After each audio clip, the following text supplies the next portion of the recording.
He was the biggest star on the planet.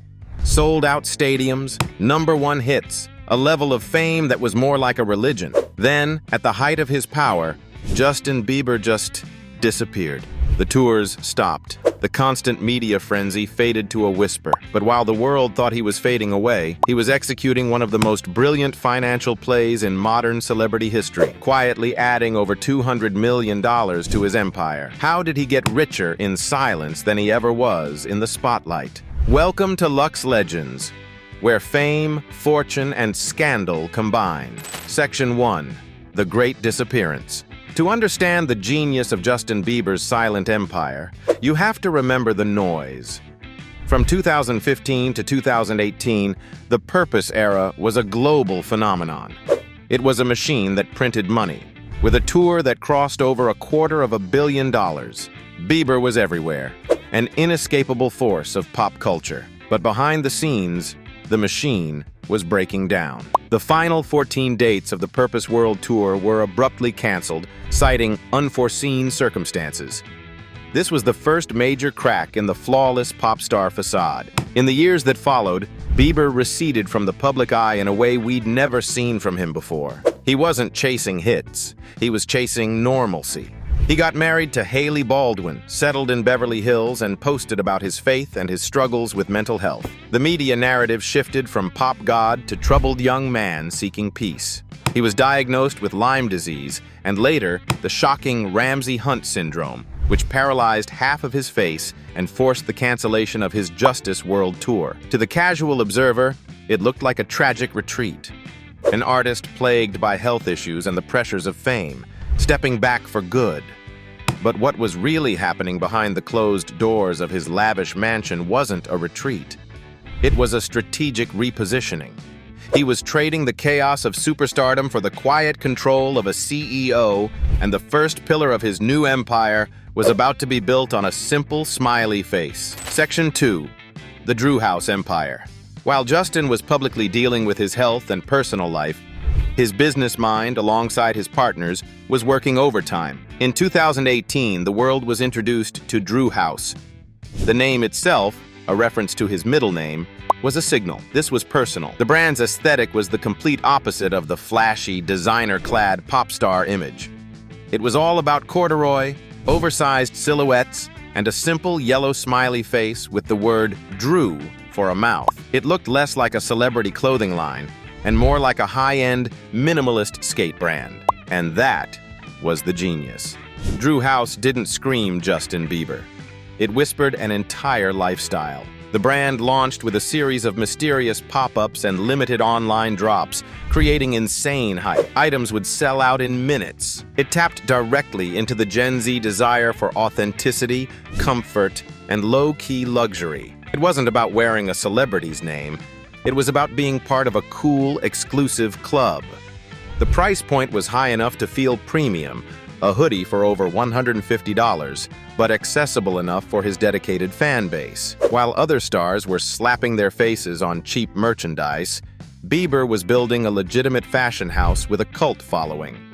He was rarely seen promoting it himself, other than by simply wearing it. This, if you know marketing, made Drew House one of the most successful celebrity-founded brands of the decade, generating tens of millions in revenue, all while Justin was almost never on a stage or in a recording studio. Section 3. The $200 million power move. Building a fashion brand is one thing, but the move that truly solidified Bieber's status as a financial heavyweight came in early 2023. It was a move that baffled some fans, but was recognized by the business world as an act of pure genius. Justin Bieber sold his entire music catalog, every song he had ever released, to Hypnosis Songs Fund for a reported sum of over $200 million. Let's break down what this means. An artist typically earns royalties every time their song is played on the radio, streamed on Spotify, or used in a movie. By selling his catalog, Bieber gave up his share of those future earnings. In exchange, he got a massive, immediate, guaranteed payday. $200 million cash. Why would he do this? It's the ultimate risk management strategy. The music industry is volatile. Tastes change. A hit today could be forgotten tomorrow.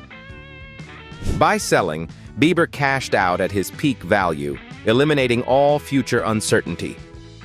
He took 2 decades of potential earnings and condensed them into one colossal, legacy-defining check.